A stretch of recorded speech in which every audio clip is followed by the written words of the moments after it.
They said she earned it, the promotion, the praise, the spotlight. But I knew better.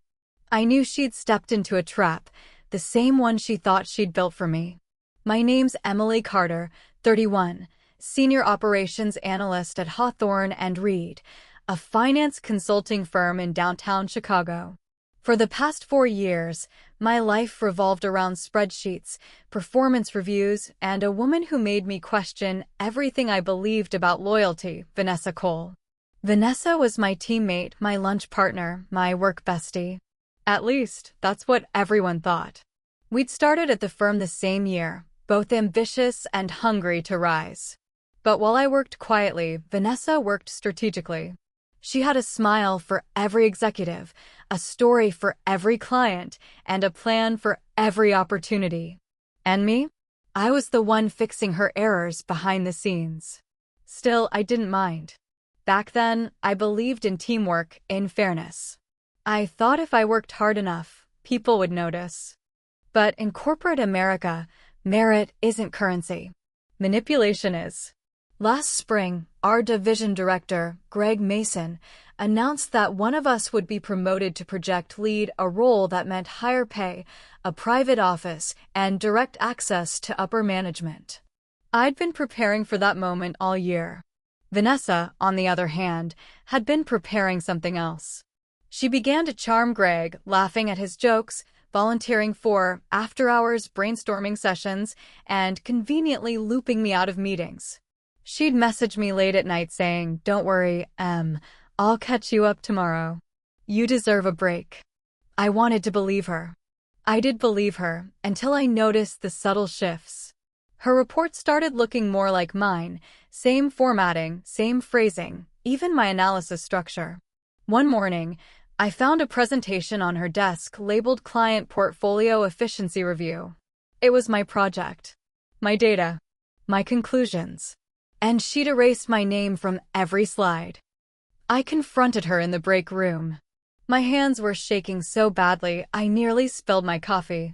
"Vanessa, you're using my data," I said, trying to sound calm. She smiled, that soft, patronizing smile that could melt ice, but hide venom underneath. "Oh, Emily, don't be dramatic," she said. "We're a team. You should be happy we're both shining."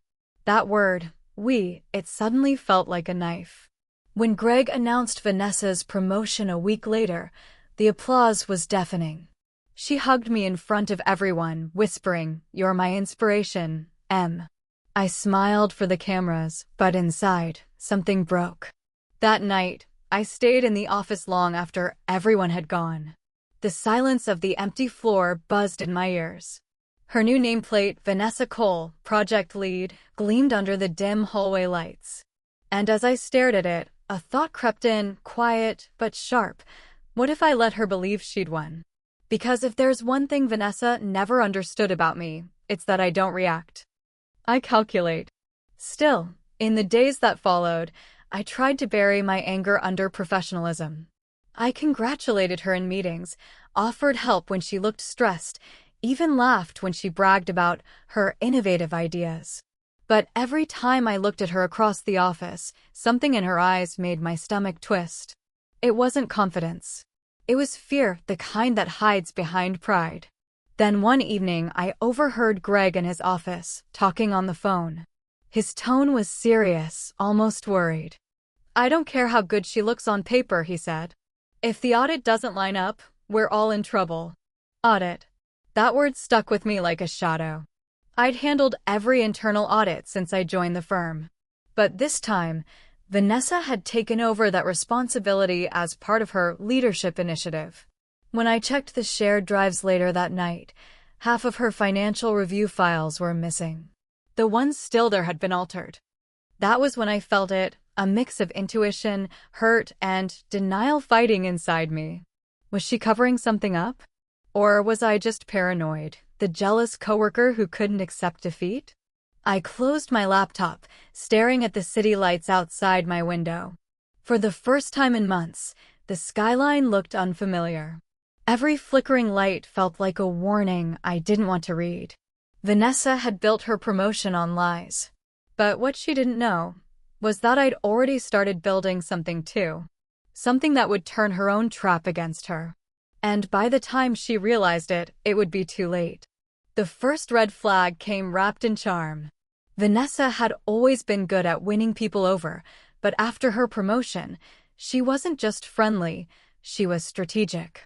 Her new office door stayed half open, like an invitation to anyone important enough to step inside. But when I walked by, that door always seemed to close. At first, I brushed it off. She was the new project lead, now busy in demand. Maybe she really didn't have time. But then came the subtle shifts, the kind you don't notice until they start to sting. Emails I'd normally get were suddenly rerouted. Client updates that used to come to both of us started arriving in her inbox alone. She even changed the shared drive permissions, claiming it was for data security. But the strangest thing? She stopped calling me Em. It had always been grab lunch, or I need your genius brain on this. Now it was, Emily, could you handle that, or worse. She'd speak about me instead of to me. Emily's still learning the leadership mindset. I overheard her tell Greg one afternoon. Her voice was sweet, casual, like she was complimenting me. But she's getting there. Getting there? I'd trained her. Still, I told myself it didn't matter. Office politics. Power dynamics. She was under pressure now. Maybe that was all it was. But my instincts, that quiet voice I'd ignored too many times before, whispered otherwise. Something was off. One Friday morning, I got to the office early and noticed her door was open. Her desk was empty, but her computer screen was still on. I hesitated, then stepped closer. An email draft blinked on the screen, addressed to Greg Mason. Subject line: Project Performance Adjustments. Final numbers in the body. My name was everywhere. Phrases like Emily's inconsistencies and her reports required several corrections jumped out at me like neon signs. I froze. My throat went dry. She was building a paper trail, a story. One where I was the weak link. Before I could read more, I heard footsteps in the hall. My heart slammed against my ribs as I darted out of the office, pretending to refill my coffee. When she walked in moments later, humming to herself, I smiled like nothing was wrong. But inside, something had shifted. The second red flag came that afternoon, during a team meeting. Vanessa stood at the head of the table, sleek, confident, talking about her new client outreach strategy, the same strategy I'd written 2 months earlier. She didn't just steal the idea. She performed it. When Greg praised her for forward-thinking leadership, she gave a modest smile. Then her eyes found mine across the table. Just for a moment. And the corners of her mouth twitched, not a smile, not quite, something colder. Something that said, I know you see it. But you can't prove it. My stomach twisted. After the meeting, she pulled me aside, placing a manicured hand on my arm. Hey, she said softly. You've been so tense lately. Are you okay? I blinked. I'm fine. She tilted her head, studying me. Good. Because I need you to stay focused. We're being reviewed for the annual performance audit next week, and Greg's expecting excellence from both of us. Especially you. The way she said especially you felt wrong, like a test I didn't sign up for. That night, I couldn't sleep. I kept replaying every word, every look, every small change that didn't make sense. Her locked drawers. The confidential folders she carried out of the office after hours. The missing files from our shared database. My brain told me to confront her. My heart told me to wait. But my gut told me she was hiding something big. The following Monday, the tension only grew. Vanessa suddenly became distant, but overly polite, all smiles in public, but cold as stone in private. Greg stopped dropping by my desk like he used to. And during one internal review, I noticed my project summary, the one I'd spent weeks refining, had been replaced by an outdated version riddled with errors. When I tried to explain, Greg frowned. Vanessa mentioned there were inconsistencies, he said, flipping through the pages. Let's make sure your data is accurate next time, Emily. The humiliation burned. I wanted to scream that it wasn't my mistake, that she'd set me up, but I stayed silent. Because the thing about traps, they only work if the prey panics. That evening, as I sat in my car in the dark parking lot, I felt the weight of it all pressing down. The self-doubt, the confusion, the voice whispering that maybe I was imagining it. Maybe I was just bitter about losing the promotion. But then I remembered that email draft, my name, her lies, and the doubt cracked. She wasn't just protecting her promotion. She was preparing for something bigger. And deep down, I could feel it. The storm hadn't even started yet. Because whatever Vanessa was hiding, it was about to come for both of us. The day everything broke started like any other, polite smiles, bitter coffee, and a pit in my stomach that refused to go away. It was the morning of the internal performance audit, the one Greg had been nervous about, the one Vanessa had taken full control over. The office buzzed with tension, but Vanessa? She was radiant, calm, confident, like a woman who knew she'd already won. I kept telling myself not to overthink it, not to let paranoia eat me alive. But that fragile logic shattered the moment I saw the email from Compliance HQ hit my inbox. Subject line, urgent, data anomalies in Q4 report. Immediate review required. I opened the attachment, and my blood went cold. It was my name on the report, my credentials, my signature. But the data inside wasn't mine. Figures were falsified, project outcomes inflated, client retention percentages completely fabricated. Someone had doctored the files, and whoever it was, had done it perfectly enough to make it look like I had done it. And the final line of the report sealed it, prepared by Emily Carter. Reviewed and approved by Vanessa Cole. My stomach dropped. I rushed to Vanessa's office, heart pounding, hands trembling. She was on a call, laughing lightly, sipping her matcha like it was just another perfect Tuesday. I waited until she hung up. Vanessa, I said, forcing my voice steady, what did you do? She blinked, pretending confusion. Excuse me. You changed the data, I said. The audit flagged it. You signed off on a falsified report with my name on it. Why? Her expression barely flickered. Then she leaned back, lips curling into something between a smirk and a pitying smile. Oh, Emily, she said softly. You really should have checked the numbers before submitting.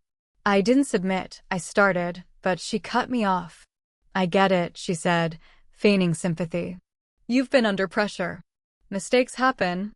But don't worry, I'll talk to Greg. I'll make sure this doesn't ruin you. Ruin me. The words sliced through my chest.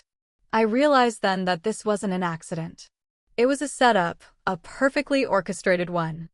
The kind that takes weeks, maybe months to plan. She hadn't just stolen my work. She'd used my trust, my systems access, my templates, to build a fake trail of incompetence under my name. I stumbled out of her office, dizzy with disbelief. The walls of the firm, my second home for years, suddenly felt like a cage. An hour later, Greg called me into his office. His expression was tight, professional. Emily, he began, I need you to explain the discrepancies in these files. He slid a printed report across the desk. The same one I'd just seen. Greg, I didn't falsify those numbers, I said, my voice shaking. Someone tampered with them. He frowned. Vanessa already mentioned you were struggling to keep up. She said she tried to help, but you resisted feedback. I stared at him. The betrayal hit harder than I expected. Not just her lies, but how easily they were believed. He sighed, rubbing his temples.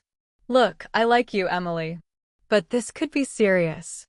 We'll need to suspend your access until the audit clears. Suspended. I walked out of that office feeling like I'd stepped out of my own body. My coworkers avoided my eyes. Whispers followed me down the hall. Vanessa watched from her glass office, pretending to type while the corners of her mouth curved upward. That night, I sat in my apartment staring at my blank laptop screen, the city lights blurring through my tears. My entire career, everything I'd built, was collapsing under a lie I didn't create. And the worst part? I blamed myself. I'd seen the signs, the half-truths, the subtle exclusions. The way she'd smiled when she thought I wasn't looking. I'd felt it, but I'd kept giving her chances. Because that's who I was: loyal, patient, trusting. And she'd weaponized every bit of it. At 2:14 a.m., I got a text from a blocked number. Just 4 words: "You should have stayed quiet." No name, no clue. But I knew it was her. That's when something inside me went still. Not broken, not anymore, just silent. The kind of silence that comes before the storm. I closed my laptop, wiped my tears, and looked at my reflection in the dark window. My face was pale, my eyes hollow, but my voice, when I finally spoke, was calm. "She wants a war," I whispered. "Fine. I'll give her one." Vanessa thought she'd buried me under her promotion. But what she didn't realize was that the trap she set for me was already starting to close around her. And I was done playing nice. Rock bottom doesn't make a sound when you hit it, it just swallows you whole. For 2 weeks, I walked through life like a ghost. My work badge was disabled, my inbox locked, my reputation suspended between rumors and silence. Every call from HR made my heart seize. Every day without a response felt like a verdict. Vanessa's name was everywhere, in congratulatory emails, on company newsletters, in whispered conversations that died when I entered the room. She was the firm's golden girl now. And me? I was the cautionary tale. At night, I lay awake replaying every moment, every warning I'd ignored. I thought about the long nights I stayed in the office fixing her numbers, the weekends she took credit for my research, the soft lies she fed me: "We're in this together." I kept asking myself one question over and over: how did I let this happen? Then one morning, something inside me shifted. It happened while I was cleaning out a drawer, the same one where I used to keep all my performance reports. I found a flash drive taped under the bottom panel. I'd hidden it months ago, a backup of my project archives, raw data, time-stamped logs, client correspondence, everything. It was like holding a heartbeat in my palm. Proof that I wasn't crazy. Proof that I'd been right all along. As I plugged it into my laptop, the screen came alive with folders, hundreds of them. And there, buried deep in a subfolder labeled Review Drafts, were 2 versions of the same project file, mine and the one Vanessa submitted under my name. Her version was doctored. The metadata told the whole story, edited on her login, uploaded from her device, but saved under my credentials. I stared at the screen, breath shaking. She hadn't just betrayed me. She'd framed me. For the first time in weeks, the fog in my mind cleared.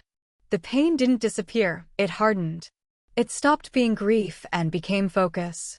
I realized then that no one was coming to save me, not HR, not Greg, not anyone in that office who'd quietly turned away when the whisper started. If I wanted justice, I'd have to build it myself. The next morning, I woke up before sunrise. I brewed my coffee the way I used to when I was confident, when I still believed in fairness. My reflection in the kitchen window looked different now, sharper, steadier. I opened a new folder on my desktop and titled it Operation Redemption. The first step was evidence. I documented everything, every file, timestamp, and email. I compared her versions against my original datasets, annotated discrepancies, and even recorded short video captures of the metadata trail. Then I built a timeline, each manipulation neatly linked to a promotion milestone or internal review date. By the time I was done, it looked less like a spreadsheet and more like a confession written in code. But revenge isn't just proof, it's precision. Vanessa's entire career now rested on the foundation of that falsified data.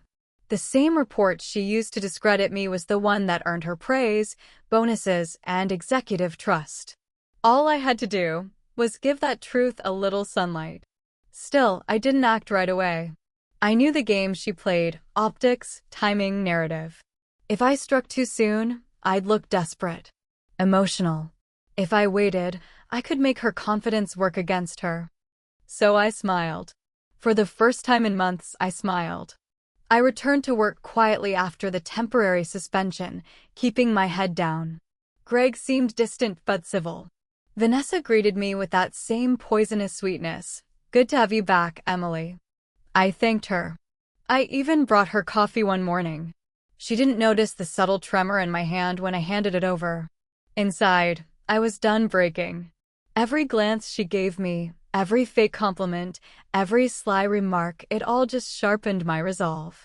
She thought I was still wounded. She thought I was still that naive analyst who believed in teamwork and loyalty. But pain has a way of rebuilding you piece by piece, colder, smarter, quieter. That night, I stood by the office window long after everyone had left.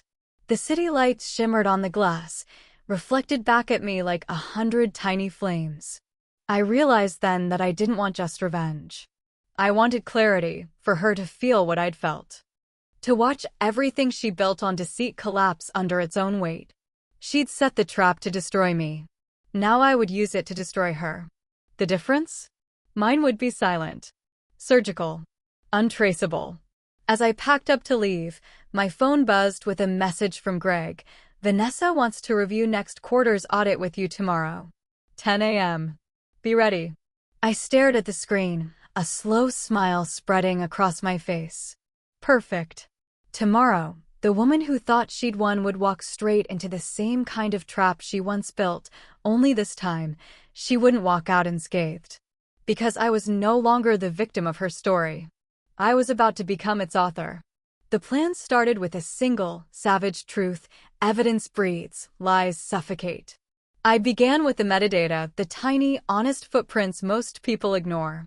Every timestamp, every device ID, every last edited by tag was a thin vein I could follow back to the source.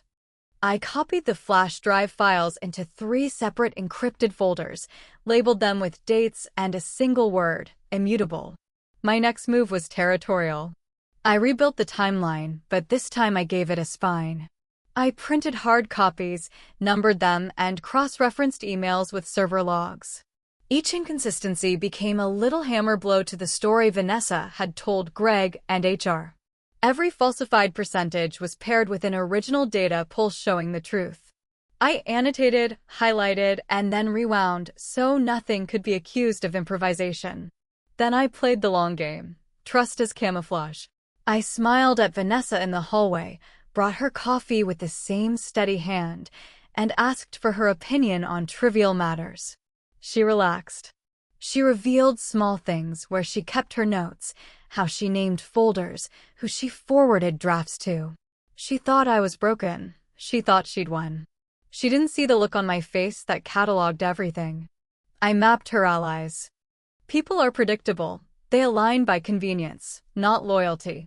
I watched who laughed at her jokes, who mirrored her phrases, who sought seats near her during meetings.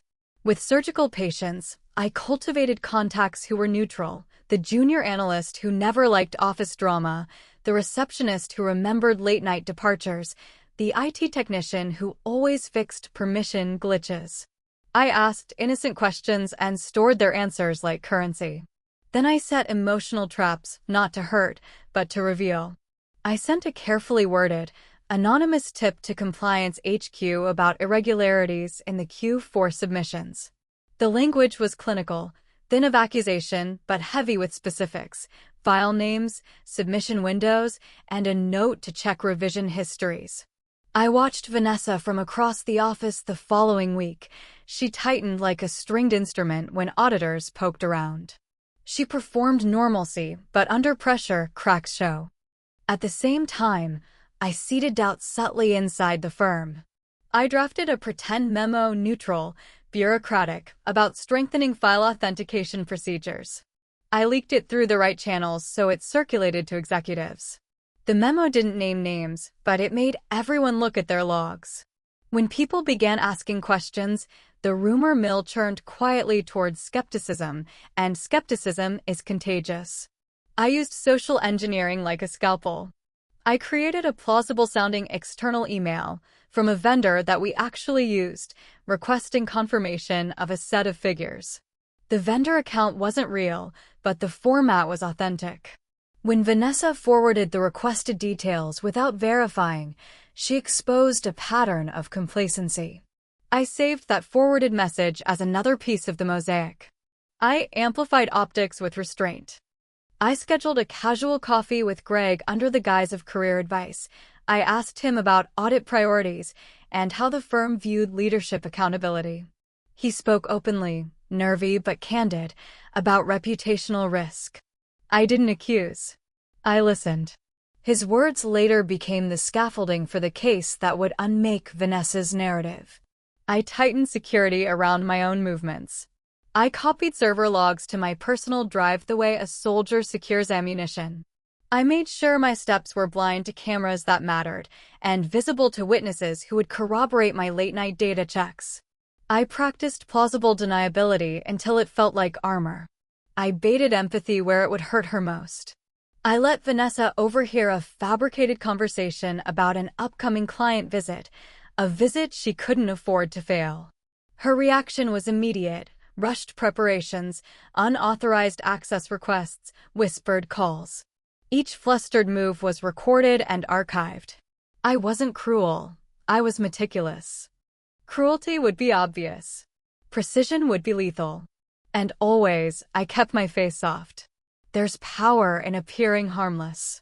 At staff meetings, I laughed at her jokes and complimented her slides. I complimented Greg on his leadership. I let people think the old Emily had returned, apologetic, contrite, a little fragile. They relaxed. Vanessa relaxed. The trap solidified itself, built by their own assumptions. By the time I was ready to strike, my dossier looked like an indictment written by a machine that refused to be sentimental. It had metadata, witness notes, forwarded messages, server logs, and timeline overlays that left no gaps. Most importantly, it had a narrative arc, motive, method, and opportunity that couldn't be gaslit away. I closed the folder and breathed. The quiet before the reveal thrummed in my bones, but the rage that had powered me had turned into something colder: clarity. I had planned not for spectacle, but for inevitability. Vanessa had built a promotion on a foundation of sand. I had excavated until I'd reached bedrock. Now all that remained was to remove the scaffolding without smashing the stone I intended to stand upon. The morning of the reveal tasted like quiet thunder. I walked into the conference room carrying nothing but a slim laptop and a folder labeled for audit review. I sat at the end of the long glass table where sunlight cut clean lines across polished wood.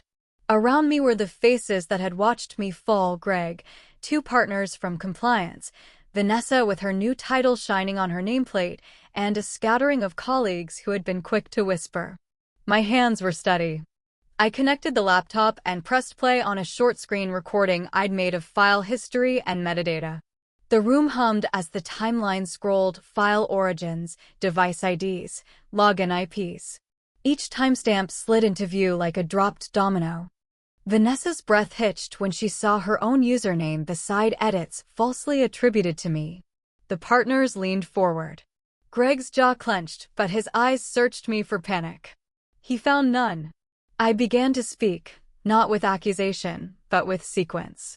I'm not asking you to believe my anger, I said. I'm asking you to follow the evidence. Then I walked them through it: the backup drive, the vendor email she'd forwarded without verification, the anonymous tip that pushed compliance to look deeper, the IT log showing unusual permission changes at 2:03 a.m. on the night the falsified report first appeared. I played the vendor request that never existed and the forwarded response from Vanessa, timestamped and archived. I showed copies of her access requests and the internal chat where she coached a junior analyst to clean up Emily's section. No one could deny the weave. Vanessa tried to interrupt once, her voice a brittle thing. Emily, I let her cut off. I let the room watch her struggle. I revealed the clincher last: a saved draft of the submission, auto-saved on Vanessa's profile, then manually resaved under my credentials an hour later. The metadata trail wasn't clever, it was thorough. It pointed straight to the person who'd engineered the lie and the promotion it bought her. Silence fell like snowfall. A compliance partner ran a quick verification on the spot. The IT tech I'd quietly asked to be on call confirmed the IP addresses matched Vanessa's home network on dates she claimed she was offline. Greg's face went a color I'd only ever seen in photographs of failed actors. Vanessa's mask slipped. I never raised my voice. I never smeared her with rhetorical fury. I let the facts do the violence. When the partners stepped out to confer, the room tightened into a pressure chamber. People shifted in their chairs as if expecting some counterargument. Vanessa fumbled for a rehearsed smile, but it looked small and exhausted. She tried to charm the junior analyst in the room, to tug at loyalties, but the junior's eyes glanced toward my folder, toward the printed timeline laid out like an indictment. They came back with decisions, not pleas. Effective immediately, the lead partner said, "We're freezing bonuses tied to Q4 and launching a full external review. HR will handle disciplinary action pending legal counsel." Vanessa's color drained. She made one last, desperate effort. "It was a misunderstanding," she mouthed, then louder, "Emily, I tried to help." I looked at her, really looked, and the pity I'd once felt had hardened into an exacting calm. "You didn't help," I said.